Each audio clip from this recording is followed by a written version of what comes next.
Isabel Mega vem chegando ainda com mais informações do Senado Federal, do presidente Davi Alcolumbre. Ele colocou a advocacia do Senado, Isabel, à disposição do senador Alessandro Vieira. Vieira fez um agradecimento ao Davi Alcolumbre. É uma resposta depois que o ministro do Supremo, Gilmar Mendes, pediu à PGR a abertura de uma investigação contra Alessandro Vieira por suposto abuso de autoridade. O senador pediu o arquivamento já da representação, Isabel, do Gilmar Mendes, certo? Traz a leitura no Senado Federal para a gente sobre essa decisão do Davi Alcolumbre, né? Davi Alcolumbre que, pelo que a gente trouxe, na verdade, atuou ali nos bastidores junto ao Supremo contra o avanço da CPI do crime organizado. Mas existe aí uma discussão, Isabel, sobre os limites dos poderes e Davi Alcolumbre, como presidente do Senado, sair em defesa institucionalmente da casa. Não é sobre Alessandro Vieira, mas sobre o Senado em si. Institucionalidade. É isso que resume essa resposta do Senado Federal. Qualquer senador que estivesse nesse mesmo ponto teria esse auxílio sendo oferecido pelo Senado Federal, Tainá. A não ser que fosse uma coisa muito escabrosa, né? Mas isso foi oferecido ao senador Alessandro Vieira e no ofício de resposta dele ontem ao Procurador-Geral da República, ao Supremo Tribunal Federal, ele ainda não utilizou esse serviço da advocacia do Senado.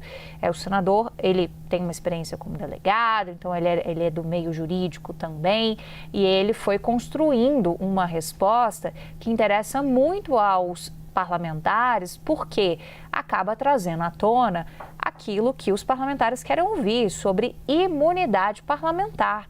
Um parlamentar, na visão que é argumentada pelo senador, ele tem o direito de tirar a conclusão que for em um relatório de uma CPI. E por quê? Porque ele está blindado pela chamada imunidade parlamentar. Então, isso não pode ser questionado a ponto de você chegar à possibilidade desse processo avançar e você ter riscos políticos para esse parlamentar. É daí que se levanta esse sentimento um pouco de classe, mesmo com o relatório tendo sido rejeitado na CPI do crime organizado. Alguns especialistas estavam me apontando também, Tainá, que mesmo se a coisa escalasse a esse ponto, porque o Supremo Tribunal Federal escolheu escalar a esse ponto a resposta, assim como o senador Alessandro Vieira escolheu escalar a esse ponto o peso do relatório dele, mirando pedidos de indiciamento de 3 ministros do Supremo e da Procuradoria-Geral da República. Então, se tudo isso avança, você tem uma denúncia sendo apresentada, você tem uma denúncia sendo recebida e se abre uma ação em relação a esse assunto, não dá tempo, teoricamente, disso ter uma repercussão para Alessandro Vieira ainda neste ano. Ou seja, você teria que ter uma decisão colegiada para a inelegibilidade dele e isso impedir o senador Alessandro Vieira de disputar as eleições em outubro. Então, não dá tempo. A resposta que me deram foi impossível. E aí, isso ajuda a traduzir um pouco o porquê essa cartada mais arriscada no senador Alessandro Vieira, né? Ele foi bastante criticado, por exemplo, pela base governista, o Supremo nem preciso citar, do peso desse relatório, de estar mirando os ministros do Supremo Tribunal Federal, mas sem ter colocado mais no rol da investigação e no relatório final a mira no próprio crime organizado.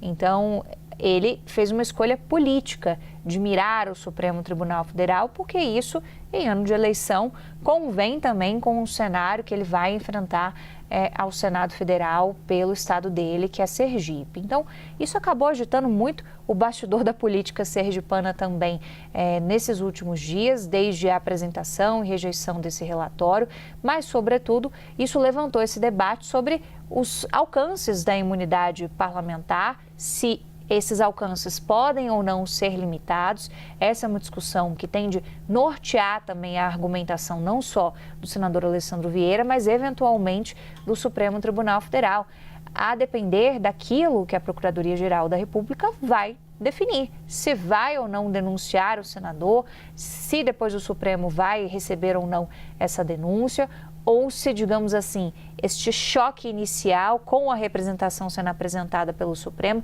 já é o suficiente para dar uma espécie de pito no senador Alessandro Vieira. Isso vai ficar no campo só da ameaça, né? Mas ainda assim, quando a gente olha em termos de comparativo entre uma coisa e outra, até porque o relatório dele foi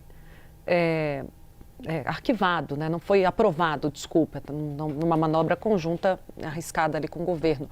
Mas, enfim, ficou um pouco desequilibrado, né, Isabel? A reação do Supremo Tribunal Federal, que já tinha, por palavra, saído em defesa da instituição Supremo, com vários ministros se posicionando. Daí a levar um senador a perder o cargo é muito sério.